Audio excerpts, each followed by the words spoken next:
আসসালামু আলাইকুম। চাচা, আপনি এই বয়সে রিক্সা চালান কেন? চাচা, আপনার শরীর কাঁপতেছে কে এইভাবে? ও, আপনি স্টক করছিলেন? ও,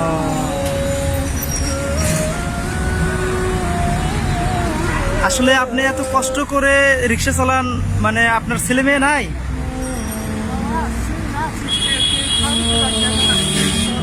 জি, খান খোরাক দেয় না? কয় ছেলে কয় মেয়ে? জি, ও, কেউ আপনাকে মানে খান খোরাক দেয় না? ও, আপনার স্ত্রী আছে? ও, তো আপনি দিনে কত টাকা ভাড়া মারতে পারেন? কটা থেকে কটা পর্যন্ত ভাড়া মারেন? সকালে কয়টায় বের হন? আর মানে রিক্সা গ্যারেজে নেন কটায়? 5টার দিকে। এতে 500 হয়?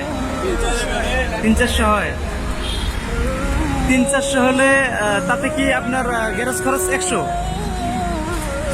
আর আপনার থাকে কত? 300 থাকে, 400 থাকে। আর আপনার রুম ভাড়া কত? 6000 টাকা। কয়জনে থাকেন? 4 জনে। তাহলে আপনার থাকে কত মাস? মাস গেলে আপনার কয় টাকা থাকে? জি, ঋণ থাকেন।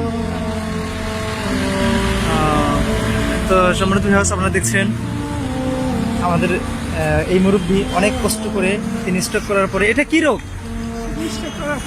আপনার? এটা মানে রোগটার নাম কি? জি, মানে যে কাঁপুনিটা, এটা মানে এটাকে কি কি রোগ বলা হয়?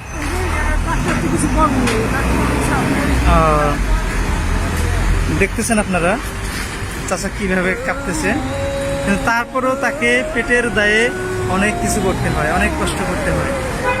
এরই নাম জীবন। তো হয়তো এরকম অনেক মুরব্বী আছেন যারা তাদের সন্তান ছেলে মেয়ে থাকার পরেও আজকে বৃদ্ধ বয়সে এবং কবরে যাওয়া অন্তিম মুহূর্তেও তাদেরকে এইভাবে দিনের পর দিন, রাতের পর রাত, মৃত্যুর আগ মুহূর্ত পর্যন্ত শ্রম করে যেতে হয়। তো এই রকম ছেলে মেয়ে থাকার চেয়ে না থাকাই ভালো। তো যাদের এরকম পিতামাতা আছে, সবাই এরকম পিতামাতার যত্ন নিন এবং তাদেরকে একটু শেষ বয়সে, মৃত্যুর আগ মুহূর্তে অন্তত আপনারা তাদেরকে একটু রেস্টে এবং শান্তিতে বাসায় বসিয়ে একটু জীবনযাপন করার সুযোগ করে দিয়েন। ঠিক আছে, ধন্যবাদ সকলকে। আসসালামু আলাইকুম রহমতুল্লাহি ওয়া বারাকাতুহু।